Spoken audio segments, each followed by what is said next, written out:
Hi hello मी छाया. मी सर्वांचं स्वागत करते परत एका छानशा नवीन व्हिडिओमध्ये आणि मराठी यूट्यूब चॅनलवरती.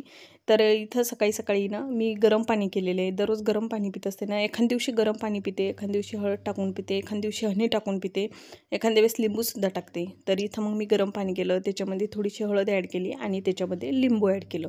तर हे पाणी थोडंसं गरम आहे, तर मी तोपर्यंत आहे ना ते थंड होऊ देते, म्हणजे थोडंसं कोमट होऊ देते. तर इथं मला झाडांना आहे ना जवळपास मी 2 चमचे ना चहा पावडर घेतलेली आहे आणि त्याच्यामध्ये 1.5 चमचा हळदी टाकलेली आहे, म्हणजे हळदी पावडर टाकलेली आहे. तर याच्यामुळं काय होतं, झाडांना इतकी छान ग्रोथ होते आणि झाडांमधले जे काही किटाणू म्हणजे जीवजंतू असतात ना, तर ते पण मरतात ते ना. तर इथं मी जवळपास 1.5 चमचा आहे ना हळद घेतलेली आहे. तर हे मिश्रण व्यवस्थित मिक्स करून घ्यायचं आणि सगळ्या झाडांना आहे ना थोडं थोडं टाकून द्यायचं. तर त्याच्यामुळे झाडांची ग्रोथ खूप छान होते. आणि तुळशीला पण टाकायचं. तुळस पण एवढी छान होते ना, माझी तुळस तेवढी छान झालेली आहे, मी दाखवणार तुम्हाला. तर चला मी आता गरम पाणी पिऊन घेते आणि त्याच्यानंतर मग हळदी पावडर टाकते. तर चला.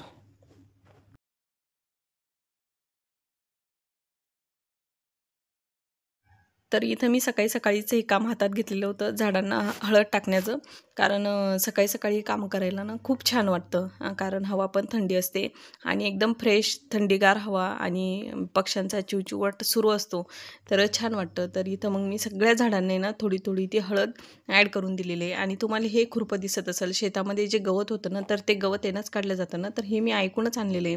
आईकडे 1-2-3 होते, तर मग त्यातलं मी एक घेऊन आलेली आहे. म्हणजे हे झाडांचे कामं करण्यासाठीच, म्हणजे व्यवस्थित असं आहे ना झाडांना उकरल्या जातं, त्याच्यामुळं माती सगळी मोकळी मोकळी केल्या जाते. तर हे मी ऐकूनच घेऊन आलेली येताना. आणि सकाळी सकाळी जेव्हा ही झाडाची कामं करतो ना, तर इतकं छान वाटतं, एकदम फ्रेश म्हणजे असा दिवस जातो. सकाळी मी काहीच नाही केलेलं, फक्त घरातली झाडझूड केलेली आहे, बाहेरचं अंगण झाडलेले, गरम पाणी पिलेले आणि हे झाडांची कामं करते. सध्या कसं सुट्ट्या असल्यामुळं मग टिफिन बनवण्याचं म्हणजे डब्बा बनवण्याचं काहीच म्हणजे टेन्शन नाही ना, तर मग सध्या आता हे असं रुटीन चालतं. तर नाही तर मग सकाळी कसं उठल्याच्यानंतर फ्रेश झाल्याच्यानंतर लगेच टिफिन बनवावा लागतो, कारण दोघांनाही सकाळीच जावं लागतं ना. देवांश पण लवकर जातो आणि त्याचे पप्पाही लवकर जातात. तर आता सध्या कसं सुट्ट्या असल्यामुळं मग हे कामं रिलॅक्समध्ये होतात. तर इथं मी सगळ्या झाडांना व्यवस्थित आहे ना ती चहा पावडर आणि हळदी टाकून दिलेली आहे. तर मी नंतर दाखवणार तुम्हाला झाडांची कशी ग्रोथ होते. एवढे छान होतात झाडं. जेव्हा झाडांवर काही जीवजंतू पडतात ना, तर तेव्हा तुम्ही अशी हळद आणि चहा पावडर टाकून बघा, नक्की फरक पडतो. तर चला मी आता हे टाकून घेते. तर इथं मी फ्रेश झाले आणि लगेच दुसऱ्या कामांना लागलेले. तर आज मी तुम्हाला जवळपास माझं जे रुटीन असतं ना दिवसभराचं, ते रुटीन मी तुमच्यासोबत शेअर करते. तर हा व्हिडिओ ना गुरुवारी बनवलेला आहे. सर्वप्रथम सगळ्यांना श्री स्वामी समर्थ, श्री स्वामी समर्थ, जय जय स्वामी समर्थ. सगळ्यांना आजचा दिवस छान आरोग्यदायी आनंदाचा जाऊ आणि तुमच्या मनातल्या सगळ्या इच्छा पूर्ण अशी स्वामीचरणी प्रार्थना. सुंदर दिवसाच्या सुंदर शुभेच्छा. तर इथं हे टेबल ठेवलेलं आहे ना, तर याच्यावरती जो कपडा टाकलेला होता, तर तो धुण्यासाठी म्हणजे धुवून काढायचा होता. तर इथं मग मी टेबल व्यवस्थित पुसून घेतलेला आहे आणि याच्यावरती मग दुसरा नवीन कपडा स्वच्छ धुतलेला तो टाकून देणार. तर जास्त काही खराब होत नाही, पण मग एखाद्या वेळेस म्हणजे 15-20 दिवस झाले तर मग मी तो बदलतच असते. तर इथं खूप दिवस झाले बदललेलाच नव्हता ना, तर याच्यावरती मग हा कपडा टाकून दिलेला आहे. हा एक पडद्याचं कापड आहे, तर ते जास्तीचं होतं ना, तर मग इथं मी ह्या टेबलवरतीच त्याचा उपयोग करत असते. तर हा टेबल काही वापरण्यात येत नाही. जेव्हा जास्तीचा स्वयंपाक बनवला जातो ना, म्हणजे काही सणवार असला तर मग आपण जास्त पदार्थ बनवतो ना, तर ते मग याच्यावरती ठेवले जातात. म्हणजे गॅसच्या ओट्यावर काय होतं, मग जास्त राडा पण होत नाही आणि मग ते तिथं ठेवले ना गॅसच्या ओट्यावरती, तर ते पण जागा आटून जाते. तर मग इथे मी ह्या टेबलवरच ठेवत असते. तर तेवढ्यासाठी म्हणजे तो छान उपयोगात पडतो. तर आज आहे ना गुरुवार असल्यामुळं म्हटलं चला, खूप सारे फुलं आलेले होते गुलाबाला, तर देवपूजा करायची होती. म्हटलं आता पहिले देवपूजाच करून घेऊ. मागचे जे गुलाबाचं झाड आहे ना, तर त्याला एवढं गच्च भरून फुलं आलेले होते, म्हणजे पूर्ण झाडे ना गुलाबाच्या फुलांनी भरून गेलेलं होतं. तर इथलं मी जवळपास म्हणजे जास्त म्हणजे आता फुलं गळण्यासारखे म्हणजे ते फुलं खराब होतील, तर ते फुलं मी पहिले तोडून घेतलेले आणि जे नवीन फुलं आलेली होती ना, तर ते मग उद्या परवा असे 2-3 दिवस पुरतात. तर मग इथं मग ते फुलं मी तोडून घेतलेले. खूप सारे फुलं निघालेली होते गुलाबाला. तर छान वाटत होतं, एवढं छान दिसत होता देवारा गुलाबाच्या फुलांनी. तर अशी फुलं असले ना गुलाबाचे तर छान वाटतात देवाऱ्यामध्ये.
तर मी इथं एवढे सारे गुलाबाची फुलं तोडून आणलेले आहे. तर हा गुलाब आहे ना एकदम छोटासा आहे, जास्त मोठा नाही, म्हणजे देव्हाऱ्यात आहे ना व्यवस्थित ठेवला जातो देवांच्या जवळ.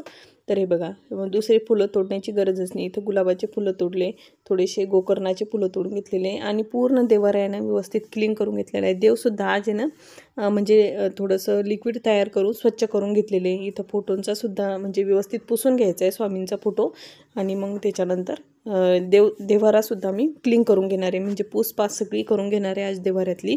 आज गुरुवार पण होता ना, आणि 2-3 दिवसापासून नुसती घाई पूजा चालू होती. तर म्हटलं चला आज पूर्ण पुसून घेते. इथं मग मी पूर्ण पुसून घेतलं आणि हा नवीन कपडा आणलेला आहे, गुलाबी कलरचा आहे, तर तो टाकलेला आहे. तर म्हटलं चला ह्यावेळेस आपण आता गुलाबी कलरचा कपडा ॲड करू. पिवळा कपडा तर खूप सुंदर दिसतो देव्हाऱ्यामध्ये. तर इथं माझी पूर्ण पूजा करून झालेली होती. आज गुरुवार होता ना, तर म्हटलं चला स्वामींचा अभिषेक घालूया. तर इथं मग मी स्वामींचा पाण्यानं दुधानं अभिषेक घालून घेतलेला आहे.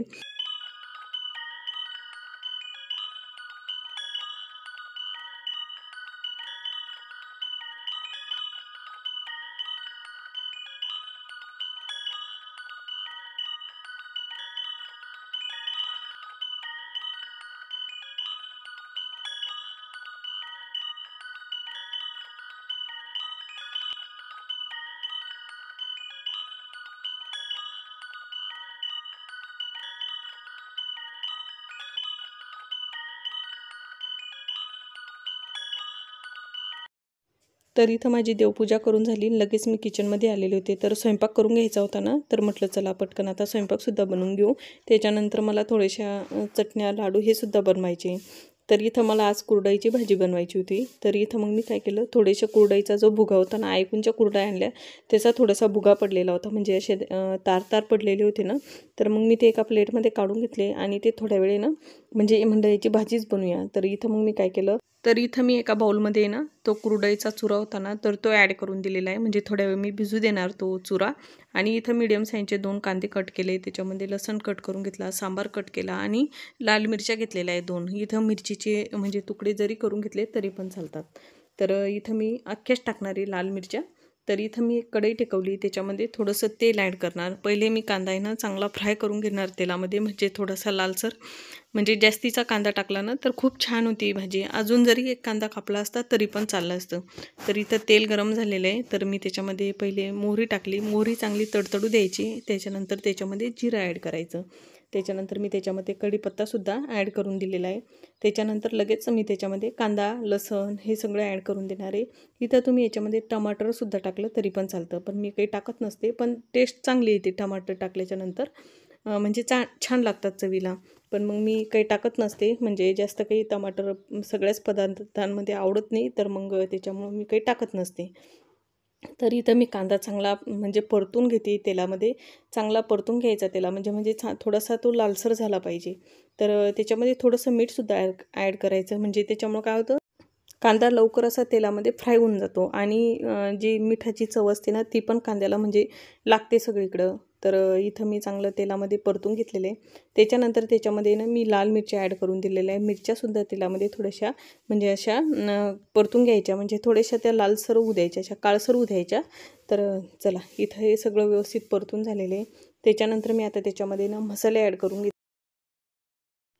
तर इथं मी मसाल्यामध्ये ना सर्वप्रथम हळद टाकून घेतली आहे, लाल मिरची पावडर ॲड केली, थोडासा गरम मसाला ॲड केला. घरी बनवलेला मसाला आहे हा, ऐकूनच आणलेला आहे मी तो. तर इथं ते व्यवस्थित मसाले ना तेलामध्ये परतून घ्यायचे, म्हणजे सगळे व्यवस्थित तेलामध्ये ते फ्राय झाले पाहिजे. इथं मसाले व्यवस्थित परतून झाले, लगेच मी त्याच्यामध्ये ज्या कुरडयाचा चुरा होता ना भिजत ठेवलेला तो ॲड केला. थोड्या वेळ तो म्हणजे 5 मिनटं भिजत ठेवायचा आणि त्याच्यानंतर एका चाळणीमध्ये तो असा काढून घ्यायचा, म्हणजे पूर्ण पाणीनं निथरून जातो, असा तो कोरडा होतो सुका. तर हे बघा इथं एकदम मस्त अशी ही कुरडईची भाजी तयार झालेली, एवढी छान लागते. तुम्ही जरी सुकी जरी खाल्ली ना तरी पण छान लागते, म्हणजे पोळीसोबत न खाता अशी जरी खाल्ली तुम्ही तरी पण ती भाजी एवढी छान लागते, मस्त लागते. तर इथे ही भाजी तयार झालेली आहे. झटपट रेसिपी आहे आणि एवढी चवीला चविष्ट होते, छान लागते. तर इथं मी चांगले 5-10 मिनटे ना खालीवर कसून घेतलेलं आहे. तर इथं ही भाजी आता तयार झालेली आहे. तर त्याच्यानंतर मी त्याच्यावरतून सांबार ॲड केलेला आहे. तर इथं मस्त अशी कुरडईची भाजी तयार झालेली आहे. तुम्ही नक्की ट्राय करून बघा आणि खाऊन बघा, इतकी छान लागते, एकदम मस्त लागते.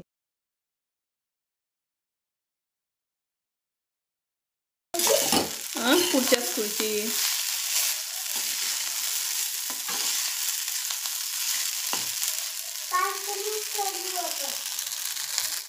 तर इथं स्वयंपाक करून झाला, जेवणंसुद्धा करून झाले, गॅसचा ओटा क्लीन करून झाला, भांडे घासून घेतले आणि इथं गूळ शेंगदाण्याचे लाडू बनवायचे होते माझ्या मुलीसाठी. कारण तिला आता जाण्याची वेळ झालेली, ते 1-2 दिवसात जाणार आहे.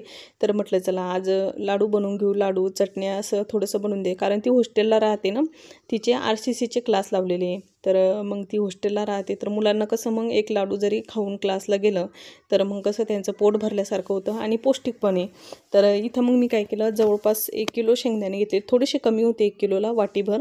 तर इथं हे शेंगदाणे व्यवस्थित भाजून घेतलेले, कमी गॅसवर भाजले आणि लाडूसुद्धा बनवून घेतलेले. तर इथं मी याच्यामध्ये अर्धा गूळ टाकलेला आहे आणि अर्धी साखर टाकलेली आहे. कारण अजून बरंच गरम होतं आहे ना, तर मग गूळ कसा थोडासा गरम असतो, तर त्याच्यामुळे म्हटलं थोडीशी साखर टाकली आणि थोडासा गूळ टाकला. तर इथं तिच्यासाठी मग सकाळी सकाळी कसं एक खाऊन गेलं की टेन्शन राहत नाही. तर इथे एवढे सारे लाडू मग तिच्यासाठी बनवून ठेवलेले. तर चटण्यासुद्धा बनवून द्यायच्या आहे ना, तर ह्यावेळेस ती जवसची चटणी मिळणार आहे. म्हणजे कधी कधी आदलून बदलून देत असते, कधी जवसची देते, कधी तिळाची देते, कधी शेंगदाण्याची देते. तर मग ह्यावेळेस म्हटलं चला आपण जवसचीच चटणी बनवूया. ऐकूनच आणलेलं आहे हे जवस, आईच्याच शेतामध्ये पिकलेलं आहे, म्हणजे आईनं शेतामध्ये लावलेलं होतं. तर 5-7 किलो चांगलं जवस झालेलं आहे. तर मग आई म्हणे खूप छान चटणी होती म्हणे ह्याची. तर मग म्हटलं चला हिचीच बनवून देऊ. कारण ती आईची इथं खाल्ली ना, तिला पण आवडली आणि मला पण आवडली. तर इथं मी हे जवस व्यवस्थित निवडून घेतलं. त्याच्यामध्ये ना म्हणजे थोड्या तिखट कमी करणारे, कारण ती तिखट काही जास्त खात नाही. तर मग त्याच्यामध्ये तिखटाचं प्रमाण समजा आपल्या याच्यानुसार घ्यायचं, जसं आवडतं तसं. तर इथं मग मी त्याच्यामध्ये मिरच्या घेतलेल्या आहे, खूप सारा असा लसूण घेतलेला आहे, थोडंसं पोहे खायचे चमच्याने 1 चमचा जिरं घेतलेलं आहे. तर इथं मिक्सर आणि ते व्यवस्थित भाजून घ्यायचं, म्हणजे त्याला भाजायला बराच वेळ लागतो, म्हणजे चांगलं लालसर होईपर्यंत ते भाजावं लागतं. नाही तर मग ते काय होतं, अशी चिकट चटणी होती त्याची, कारण ते चिकट असतं ना. आणि याला धुण्याची गरज नाही, जर आपण हे धुवून काढलं तर हे चिकट होणार. तर हे असंच व्यवस्थित निवडून पुसून घ्यावं लागतं आणि त्याच्यानंतर ते चांगलं भाजून घ्यायचं, म्हणजे चांगलं कमी गॅसवर आहे ना, खूप वेळ भाजावं लागतं. हात दुखतो ते भाजून भाजून, पण ते भाजल्याच्या नंतरच मग त्या चटणीला व्यवस्थित टेस्ट येते. तर इथं मी हे जर आपण घाईघाई काम केलं तर ही चटणी ना चिकट होऊन जाणार. तर चला मी आता चांगलं भाजून घेते. तर इथं मी चांगलं भाजून घेतलेलं आहे, म्हणजे जवळपास 15-20 मिनटं ते चांगलं भाजलं कमी गॅसवरती आणि थंड होऊ दिलं. एका मिक्सरच्या पॉटमध्ये ते ॲड केलं, त्याच्यामध्ये मीठ, लाल मिरची, जिरं आणि सगळं ते एकत्र केलेलं होतं ना, तर ते ॲड केलं.